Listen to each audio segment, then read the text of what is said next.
Video yang direkam warga yang berada di lokasi kejadian terlihat dua pelaku jambret diamuk warga setelah kedapatan membawa kabur handphone milik seorang ibu rumah tangga.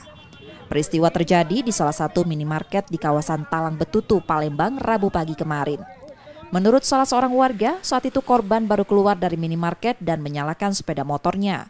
Kemudian para pelaku langsung merampas handphone yang dipegang korban dan kabur. Teriakan korban mengundang perhatian warga yang langsung mengejar pelaku.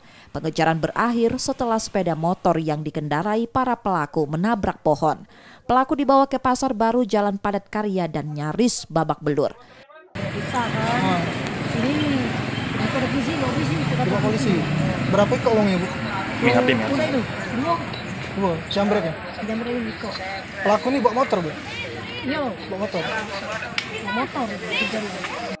Dua pelaku jambret kemudian dibawa ke Polsek Sukarami Palembang untuk proses hukumnya.